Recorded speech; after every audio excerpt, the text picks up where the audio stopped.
Hey there, today we are going to talk about breadboards. We will be learning what a breadboard is, how to start working with breadboards, why we use breadboards, and we also will be building some circuits using breadboards. There is a lot to learn today, so stay tuned to the end of this video.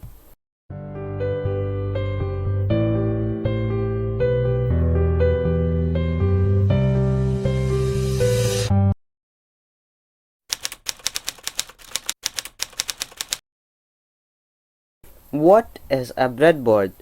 A breadboard is just a plastic base with a lot of holes in them which allows us to connect electrical components. So let's take an example to understand it better. So here is an LCD which stands for liquid crystal display. We can buy it online at a very cheap price. So we take the pins and connect it through the breadboard holes. We just have to give it a little bit of pressure so that it's connected correctly. Okay, so now it's connected to the breadboard. So let's take another component. Here is a microcontroller. It's an Arduino Nano. We take it, then we insert it into the breadboard and push it. Just like that, it's connected to the breadboard now. Now let's take a switch, a small one. Let's take it and then connect it like this. Now the switch is connected to the breadboard. And let's take a sensor. This one is an ultrasonic sensor. So we take the pins and connect it to the breadboard. Just like that, it's connected to the breadboard. Let's take a potentiometer and connect it to a breadboard. So no matter the electrical components falls into which category, we should be able to connect it to a breadboard. There might be some exceptions like SMD components which should be soldered to a PCB, but most of the electronic components and modules are ready for connecting it to a breadboard. The pins in the breadboard are connected internally in a particular manner. I will come back to that later in this video.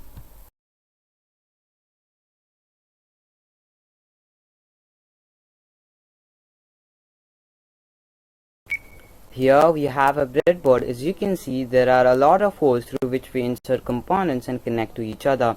Now let's talk about the things we should know before using a breadboard. Basically, there are 4 parts in a breadboard, 2 inner parts and 2 outer parts. The top and the bottom of the breadboard, which are the 2 outer parts, are the pins where we connect the wires from our power supplies. There are 2 rails at the top and 2 rails at the bottom. One of the rails is a positive rail and the other one is a negative rail. We can identify the rails from the signs printed on the side of the rail, which is over here. Here a plus sign is printed, that means this is a positive rail. Whereas here a negative sign is printed, which means this is a negative rail. The pins in the negative rail is connected to each other all the way to the end of this breadboard, from this point to this point. The holes which comes along this line are connected to each other. Same for the positive rail as well. The inner 2 parts are the pins where we connect our components and make our circuits. The pins in the inner parts are connected vertically like this. That means that the pins in a columns are connected to each other. This pin is connected to this pin to this pin, and so on. Note that one column is not connected to the other one. And that's it. We have learned the fundamentals of a breadboard. There are about 2 types of breadboard. One is a solderless board, whereas the other one is a solder board. This is a soldering iron and is mandatory for using the solder board. The solderless board does not require soldering to start using it. There are a lot of solderless boards. We will look at them later, but first let's look at the solder board. This board is commonly known as 0 PCB and is quite popular among hobbyists. The varieties of the solderless board depends upon how many holes they have. This one has about 170 holes. It is the smallest one I have. This is a medium-sized breadboard and is very popular. It has about 830 holes. This is a big one. It has about 3600 holes. It is really handy when you are building a circuit with a lot of connections.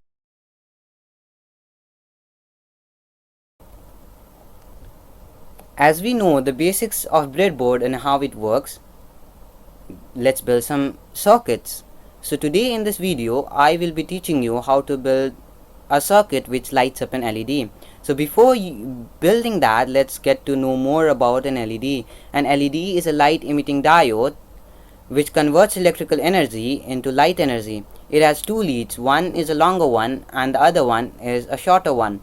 The longer one connects to the positive terminal of a battery and the shorter one connects to the negative one. The longer one is commonly known as anode and the shorter one is commonly known as cathode. If we want to use an LED in our circuit, we will be needing a resistor. A resistor is an electronic component which resists current. The reason why we need a resistor in our circuit is that the power supply gives a lot of current to the LED which it cannot handle and is very large and is unused.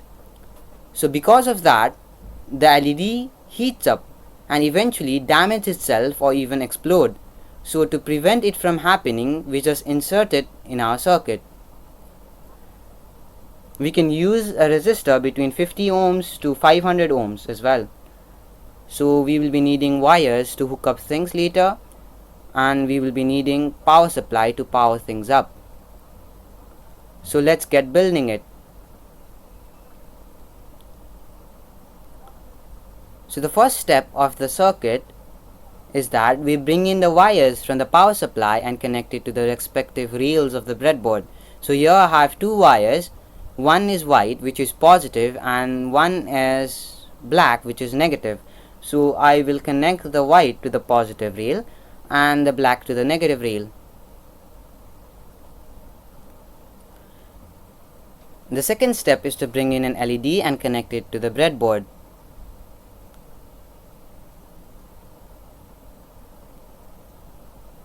This one is the positive lead and the other one is the negative lead.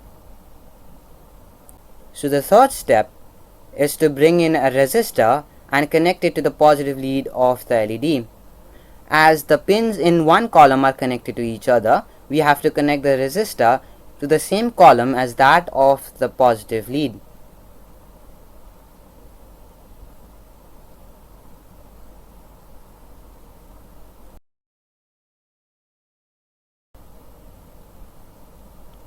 So the fourth step is to bring in a wire and connect it to the negative lead of the LED and connect it to the negative terminal of a battery. Here we are just connecting the negative lead to the negative terminal of the battery.